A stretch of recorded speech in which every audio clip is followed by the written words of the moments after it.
What's up guys, it's Tempo here, and in today's video, we are going to go over everything that's coming with the Season 2.5 update for Marvel Rivals. I have a feeling, based on what we've seen so far, that Season 2.5 is going to be a huge one. So be sure to stick around till the end to see what it's all about. But first, if y'all enjoy content like this, be sure to subscribe as I post content like this pretty much every single week. But I won't keep you guys waiting for any longer. Let's dive in. So I'm not going to lie, when I found out Ultron was going to be the support, this was my reaction. What?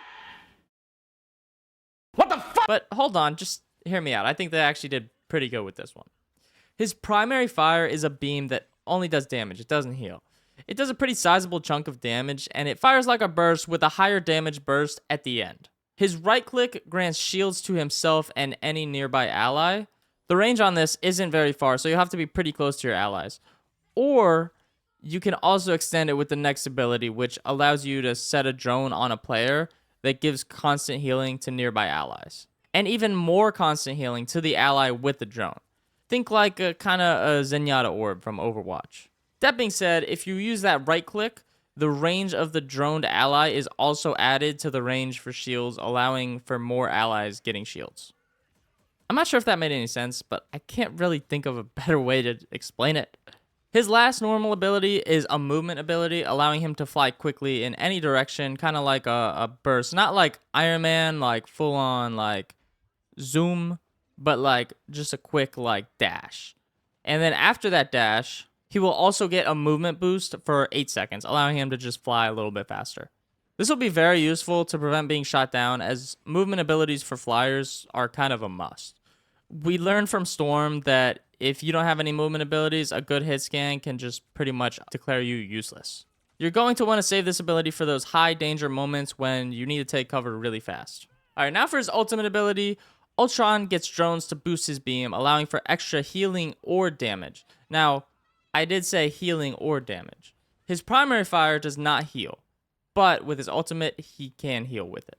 Don't get confused on that. If you shoot your allies with your normal beam, you will not heal them, so don't try it. The healing definitely isn't comparable to Luna or Cloak's ults, but it is something, and you can actually do a considerable amount of damage by targeting enemies with this. He also has a team up with Iron Man, which basically turns his beam into a constant and allows for either healing or damage. Also, the beam passes through people, allowing for damage and healing at the same time. Think kind of like a Jeff beam, but also does damage. So, yeah, it's pretty cracked. It does have a lengthy cooldown though, but it's still crazy good. You're definitely going to want to look for an Iron Man if you want to play Ultron in the new season. Again, with Season 2.5, we are getting a new map called Araco. If we dive into this lore, it's supposedly Ultron's base of operations, but if you're like me, you don't really care about the lore and you just want to know how it plays. So the gameplay on in the background is the new map, so you can see how it plays there. But we'll just wait for the full release of Season 2.5 to see how it actually plays out. As for new features, we have a new mood system coming, allowing you to add an icon to your nameplate to express your current vibe. Or you probably just use it to troll enemies, as you can also use these in-game, kind of like an emote. Also, there are new Twitch drops coming this season if you're looking to get another free skin. This one's going to be an Emma Frost skin. Also, follow my Twitch if you haven't already. Shameless plug. Shameless. Alright, now for the balance changes coming. I'm going to breeze through these real fast, so if y'all want to read more into these changes, I'll leave the link for the patch notes in the description.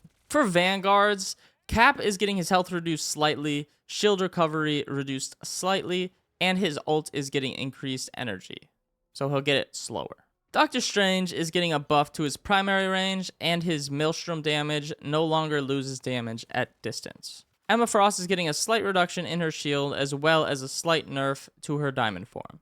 Thor actually has a big change coming. His hammer throw no longer uses his Thor force, which is his little hammers in the middle, allowing for this to be used more often, and he also gains 1 Thor force for every hit with the hammer throw.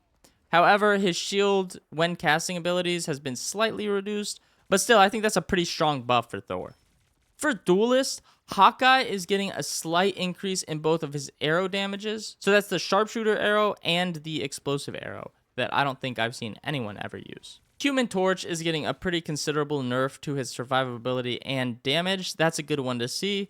Iron Fist is also getting a nerf to his damage and survivability. Also a good one to see. Namor is getting an increase to his bubble ability cooldown, but is also getting a bigger ultimate circle and harder hitting squids, slightly harder hitting squids. That is not to be confused with the Gamma Squid, which we will get to later.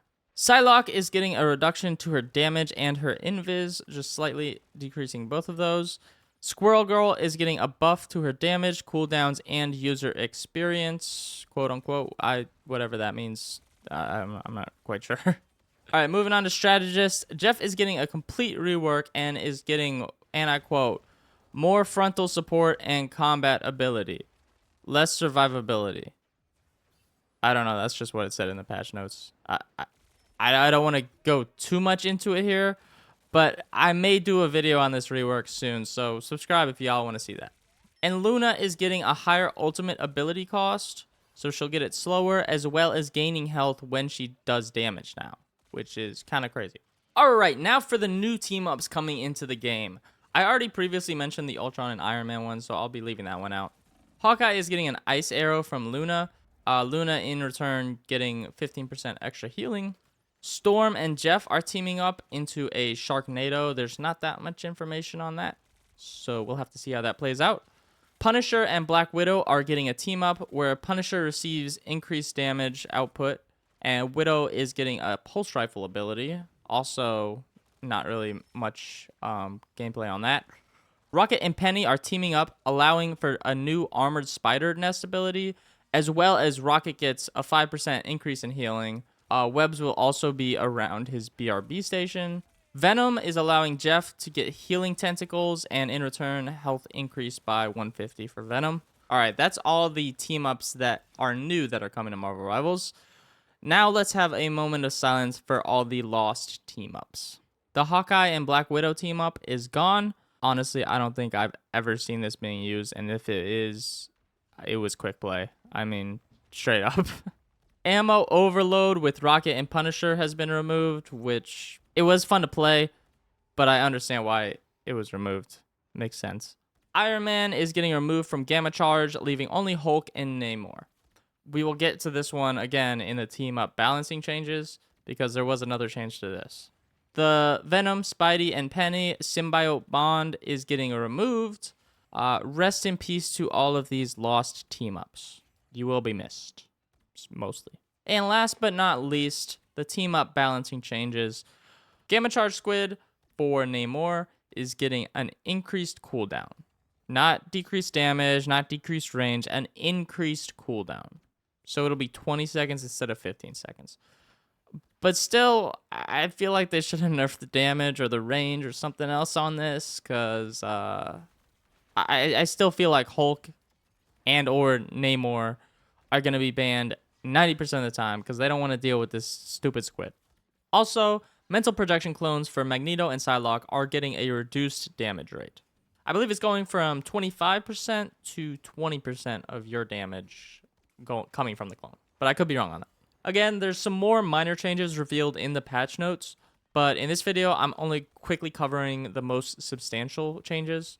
The full patch notes will be in the description if y'all want to read them. So, what do you guys think about the Season 2.5 changes? Let me know in the comments below. Also, if you enjoyed the video today and you want to help me out, I would really appreciate a like or subscription from you. I post content like this every single week. I try to make it worth it for you guys. Also, I do have a Discord if y'all want to hop in there and send me a message. I would love to find some new friends through this channel. I'd like to play some Marvel Rivals with you guys. I'm down. Just y'all got to join. Anyway, that's about it for the video today. See y'all in the next one. I can do this with my eyes closed.